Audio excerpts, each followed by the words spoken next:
Well, hello everyone, and welcome to another edition of the DC Capstone Report. Well, it's great to be back with you today. We want to appreciate all of you who've been tuning in, listening to our past podcasts as we kick off this season of Alabama football. Lance and I are just honored that you tuned in. Over 600 people tuned in to watch last week, and we appreciate that very much.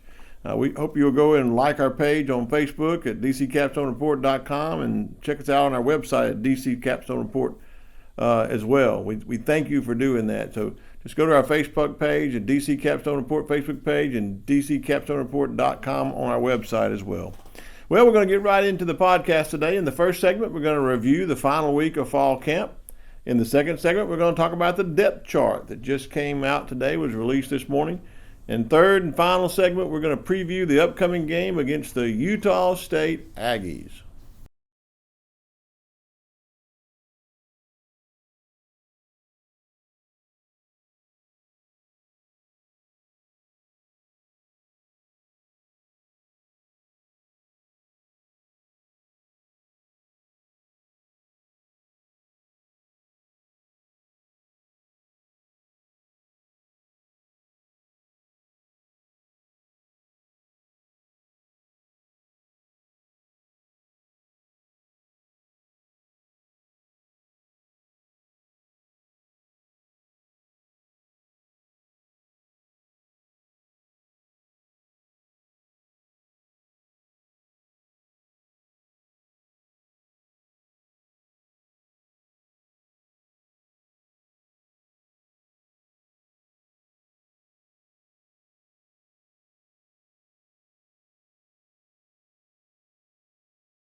You're listening to the DC Capstone Report. The DC Capstone Report is featured each Tuesday morning on the Martin Houston Show at Tide 100.9. You can listen live at Tide100.9.com. Well, we are in the first segment of the podcast today. The DC Capstone Report is glad to be talking about Alabama football game week. We're just ready to right now, ready about 5 days away from the kickoff against Utah State on Saturday night at 6:30 in Bryant-Denny Stadium. Well, our first segment, we're going to talk about this last week of fall camp. It was a good week. Everything I heard coming out of the fall camp this last week was really, really good. It seems like that from all reports I could tell, they were concentrating on getting the final players that they knew that they were going to be able to contribute this year. Making decisions on players that are going to be on the depth chart, those that will be on special teams. And they just had a really good, intensive week of fall camp, the final practice. So as it turns out, in our second segment, we'll talk a lot more extensive about the depth chart. But one of the things they concentrated on this past week in practice, from what I could tell from the people that I talked to, was consistency. Running plays over and over and being consistent. Allowing the players to be able to be consistent and make plays consistently. I think try not to make mental errors, running plays over and over. As Coach Saban always says, don't run a play till you get it right. Run a play until you can't get it wrong. And I think that's what they did. It was a lot of repetition this past week.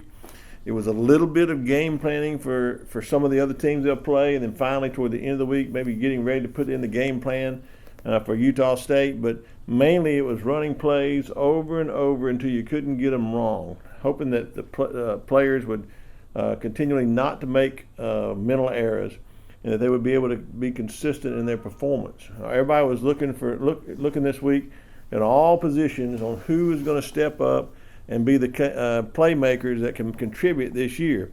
Places were filled on the offense, places were filled on the defense. Players were identified who could play on special teams, and including the kick returners for kickoffs and punt returns. And we'll talk about that in our second segment when we get to the depth chart. But overall, it was a really, really good week of last week of fall camp.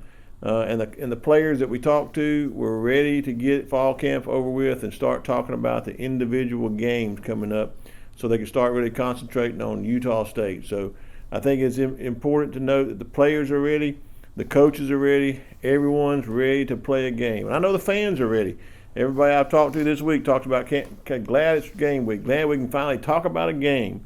and looking forward to that. So overall, a great last week of fall camp culminated in the coaches getting together and putting together the list of names of players that'll be able to contribute to this year's Alabama football team. Well, here in the second segment of the DC Capstone Report, we're going to concentrate on the depth chart that was just released today for those players that are going to be playing in the game against Utah State. And I want to take some time to really go over this and hope that you'll be able to see exactly what took place in the final week as the coaches put together the players that are going to contribute.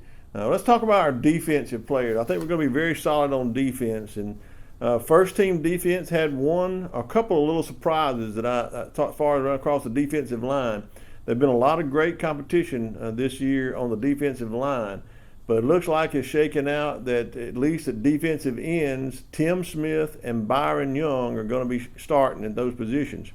Now, I often thought of Tim Smith as being a person who would play the nose, but he's really gotten in shape this year, really come along, and just really can't keep him off the field. So looks like Tim Smith starting at one defensive end and Byron Young starting at the other defensive end. I look for them to substitute a lot, so I would believe the people right behind them on the second team on the depth chart are just as important. And that is Jamil Burroughs, who's right behind Tim Smith at defensive end, and Justin Aboigbe is right behind Byron Young. And then third string behind Tim Smith is Damon Payne, and then behind Byron Young and Justin Aboigbe is Jamarian Latham.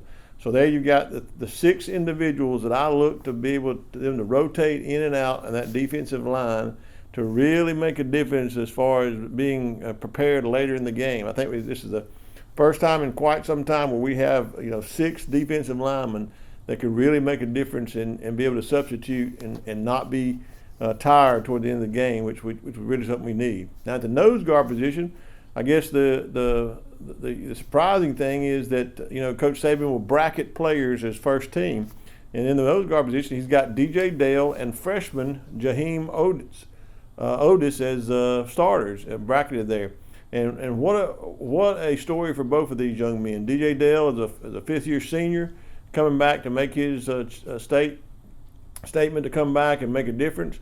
Then you got Jaheim Otis, who's made his statement in the offseason, losing so much weight to put himself in a position to be considered a starting player in this nose guard. So it's amazing to see what they can do. Look forward to both of those players. And behind them, you got Tim Keenan. So you've got 9 players on the defensive line listed. Hopefully that they'll be able to really get some reps in this game against Utah State. And I think that's going to be one of my keys to the game against a fast-paced offense, and see if it really helps us down the road. Well, on the linebacker positions, not much is excitement there as far as not knowing, but Dallas Turner starting at the Sam backer, outside backer, and you got Will Anderson Jr. starting at the Jack outside linebacker. Behind Dallas Turner, you've got Quindarius Robinson and Jeremiah Alexander, both considered to be up-and-coming players that can make a contribution to this defense. And behind Will Anderson Jr., you got Chris Braswell and Keanu Coate. Chris Braswell is someone I've considered to be a starting talent. So I look for really to find a ways in this defensive scheme, especially on third downs, to get Dallas Turner, Will Anderson Jr., and Chris Braswell on the field at the same time. Starting in the middle linebacker position, you got Henry To'oTo'o. Henry To'oTo'o coming back for his senior year. And right behind him is Kendrick Blackshire. Kendrick Blackshire's had a really good fall camp, a young up-and-coming player. But Henry To'oTo'o gets a start at the Mike inside linebacker. And there at the Will inside linebacker is starting without a bracket, I would note. There's no bracket on this. It looks like he is the starter, and that is Jalen Moody. Everybody's thought about, was Jalen Moody going to be able to start, or will he be bracketed with another player? But on this depth chart, it's Jalen Moody, and he gets to start.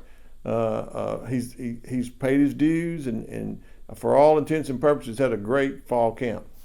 Right behind him, who is pushing for some playing time, is Deontay Lawson, another young up-and-coming player who's really flashed in the camp this year, and then Jihad Campbell.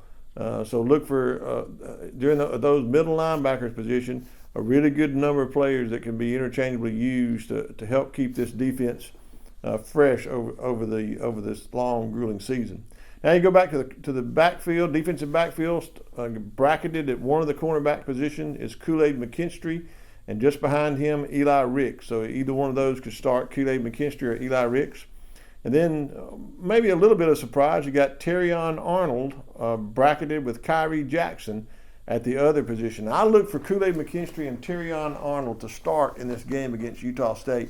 I think Kyrie Jackson's had some injuries, and so has Eli Ricks that may not have gotten in the most reps. And so I look for Kool-Aid McKinstry and Treyshawn Arnold to start. Right behind Treyshawn Arnold and Kyrie Jackson, you got Jaquez Robinson, another cornerback. So really good opportunity here for Treyshawn Arnold, a player who was redshirted last year. He has the opportunity to come in this year and really make a difference. It just shows you what he's done in this fall camp. The free safety position is started by DeMarco Helms, and then the strong safety is Jordan Battle. Probably two of the best safeties in America, starting beside each other. A lot of seasoned veterans there in DeMarco Helms and Jordan Battle. Right behind DeMarco Helms is bracketed Devonta Smith, his second team. And then behind Jordan Battle is Malachi Moore and Christian Story as second team strong safeties. The star position, you got Brian Branch and then Malachi Moore in the second team behind Brian Branch. So a very strong defensive team that might be the best defensive team that we put on the field in quite some time. Well, let's move over to offense and look at the depth chart for our offense. Starting at left tackle is the transfer out of Vanderbilt, Tyler Steen. Went out and got him out of the transfer portal, and an opportunity for him to start, and there he comes in on the first depth chart as a starter at left tackle. Behind him is Amari Knight. So two deep on the left tackle position, you got Tyler Steen and Amari Kite. I guess the one surprise on the offensive line that I told everyone to look for last week, and that is that Kendall Randolph, the player who's played all over the field for Nick Saban as a utility man and either tight end, H-back, left guard, right guard, tackle. He's been able to play all those positions. He is penciled in as a starter at left guard. And just behind him in left guard position is Javion Cohen. It looks like Darren Dalacourt is labeled as the starting center. He beat out Seth McLaughlin, who's right behind him, but two really good centers to anchor the middle of that offensive line. At right guard in the starting position is Emil Ikior. Emil Ikior in the starting position, and right behind him is Tyler Booker. The right tackle position will be held down by J.C. Latham. J.C. Latham looks like he's won that right tackle position, and right behind him is Damian George. And that's all the offensive linemen they've got listed on this depth chart. It's two deep. So looks like this offensive line is kind of really gelled together, and you got your best starters and your best second team there on this depth chart. At tight end position, it's going to be a weak position starting out in this game, and we know that in this game we're going to be without our starting tight end, Cameron Latou. He may get back to practice this week, that Coach Saban said, but definitely won't be able to play in this game. We consider him out for this game. So you got tight end Robbie Oots as the player that's penciled in as the starting tight end. Right behind him is the transfer Mile Kitzelman.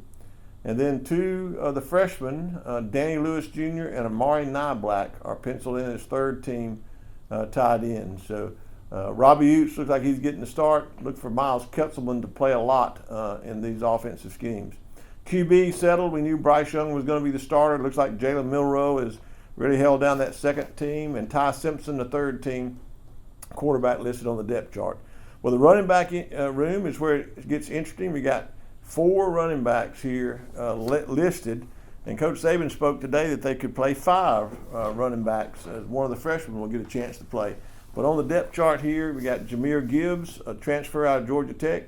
Everybody's talking about all the heads he had turned. He is going to be in that starting role, it looks like, for the running back room. Jace McClellan and Roy Dale Williams, the two that played last year and were both injured with knee injuries, coming back. It looks like Coach Saban believes that they are nothing hindering them to play, start playing this game, at least the second team. And then you got Trey Sanders coming in the third team running back. He's had a good fall camp as well. So really solid running back room based on this depth chart. Well, the wide receiver, let's move out to wide receivers. Something that every fan's talked about, who's going to be the wide receiver. And it looks like that what we've been hearing out of camp is true. Treyshawn Holden has made the most of his opportunity in coming in. Junior has an opportunity to really play this year, and he is penciled in as the wide receiver Z position as a starter. Right behind him is the hero of the Iron Bowl, Ja'Cory Brooks. Last year was a freshman in his sophomore season, coming in as the number 2 Z receiver right behind Treyshawn Holden. And then the third team is a Kendrick Law. He's penciled in as a Z receiver behind Holden and Brooks. At the wide receiver X position, you got Jermaine Burton.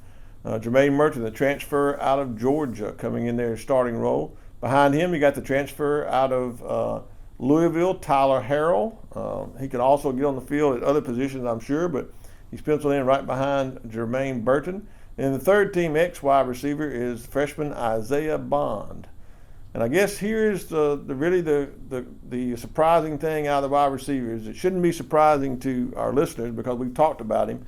He's really been turning heads in practice, and that is freshman Kobe Prentice is penciled in to start at the wide receiver H position. So watch for the freshman Kobe Prentice to be able to get the start at the H position. Behind him, you got Christian Leary, who converted to running back last year because of his need in the depth. He's back at wide receiver this year. He's right behind freshman Kobe Prentice. And you got another freshman, Emmanuel Henderson, who is penciled in behind, along with Christian Leary, right behind Kobe Prentice. Special teams, Will Rockard's going to be your place kicker with Jack Martin backing him up. You got the holder is going to be James Burnip. The punter is James Burnip with Jack Martin backing him up. The snapper is Neelan Hibbett. And then on punt return, the punt return number 1 is Kool-Aid McKinstry. He's really shown a lot of ball security and being able to run behind the blocking schemes. And then right behind him, you got Jermaine Burton, also able to run back punt returns, and Brian Branch, able to run back punt returns as well. In the kickoff returns, you got Ja'Cory Brooks and Jameer Gibbs as your number 1 kickoff return team. Ja'Cory Brooks and Jameer Gibbs, and right behind them, Jermaine Burton and Terrion Arnold, another player who has an opportunity here to come over and play on special teams, which he did a good job of in the fall practice this year. So there is your depth chart. I took a long time going over that because I know some of you don't get to see that, but that's the first release this morning. You're getting to hear it today because the depth chart was released today, and look forward to seeing how these young men are going to be able to take the field in our first game against Utah State. Well, here we are on the third and final segment. Again, Lance and I really appreciate you tuning in to the DC Capstone Report each and every week as you get your fix for Alabama football. This week, the final segment is going to be a preview of the up-and-coming game against Utah State Aggies. Well, one advantage that Utah State has over Alabama is that they have already played a game. As Coach Saban talked about today, it could be an advantage. They get a lot of their questions answered in their game. They did come out last week in what's called Week 0 and played Connecticut. Connecticut gave them a good game, especially early on, but the Aggies really showed up in the second half, and they ended up winning the game 31-20. Well, what is Alabama going to find in this Utah State Aggies team? Well, they've got a coach who is really young and up and coming. He's really installed a good, high-performance, fast-paced offensive scheme, and he has a really good up-tempo pressure defense where they're always in your face defensive. So we can look for that. On offense, they're going to try to run us side to side, fast-paced, making quick throws, primary throwing the ball downfield when they have the opportunity to hit the open receiver. So it looks like it'll be another one of those games where they're going to try to run a lot of plays and get us tired. So look for them to come out running a lot of plays, fast-paced, up-tempo offense to try to get us back on our heels. And look for on the defense, they're going to be up front in your face. I think they're going to test the wide receivers at the cornerback position, being some press coverage. I think they're going to test our linemen with some blitzes and schemes and stunts. They'll try to get through that line as well. So what do we have to do on offense in order to win this ball game? Well, Alabama's got to go out and they got to play Alabama football. I think we'll learn early on in the first quarter what the identity of this team is going to be. I suspect that we're going to come out and we're going to try to establish the run. I believe with this offensive line that we have and the running back room that we have, we're going to be able to establish the run. And what that's going to do is open up some really big, wide passing lanes for Bryce Young to take advantage of on play action passes down the field. So I think this is going to be one of the most overall solid offenses we've had in a while, balanced between running and passing. And I think that Jahmyr Gibbs is going to have a big day. In my opinion, Bryce Young is going to have a big day. We're going to see some explosive plays, both out of the running game and out of the passing game. I'd watch what we do on the tight ends. Do those tight ends reps go to the tight ends, or will you see more passes out of the backfield going to Jahmyr Gibbs on those wheel routes and safety valves coming out of the backfield? I think we're going to throw a lot more to the running back in this game than we would the tight end. So I believe that. Watch for that as you're getting ready to watch this game. Well, what are we going to do on defense to stop this Utah State team? Well, I believe this. One of the keys to this game is going to be that defensive line that I talked about in reading of the depth chart. I believe this is going to be not only the best defensive line that we've had in quite some time, it's going to be top to bottom where you don't lose anything in substitutions. And I believe that we're going to be able to substitute early and often with a lot of players coming in and not losing a thing, no drop-off. And I believe that'll keep us really, really in the game, and down the stretch we won't be tired out by this fast-paced offense. I really believe our defense is going to rule the game in this game. We're going to see a lot of sacks by Will Anderson, Dallas Turner, and others. I think we're going to see a lot of good press coverages on their wide outs and make their quarterback put it in tight spaces. I expect to see a couple of big plays on defense for a fumble, maybe a scoop and score, or a return for a pick six for a touchdown. So I really think our defense is going to step up in this game and really make a difference. Overall, I believe when we're all said and done, we're going to sit back and really be excited about this Alabama football team. This is not your marquee matchup, but I don't think Alabama's going to come in flat. I think they're coming in with revenge, ready to go to show what we have this year and make a statement. I believe we're going to be playing to a standard, and that standard is going to be the Bama standard of old, to dominate on offense with our run game and our aggressive line, and dominate on defense with an aggressive defensive line and a ball-hawking secondary that takes away passes and turns them into scores. When it's all said and done, Alabama wins this ball game, I think, and everybody gets to play, and they get to play often. We see a lot of these players that we talked about in depth chart have an opportunity to participate. Alabama wins this ball game, and my final score prediction is Alabama 52, Utah State 9. Well, that's it for the DC Capstone Report this week. Look forward to seeing you back here this time next week for our review of the Utah State game and a preview of the upcoming game against the Texas Longhorns. Thanks, have a great week, and roll Tide.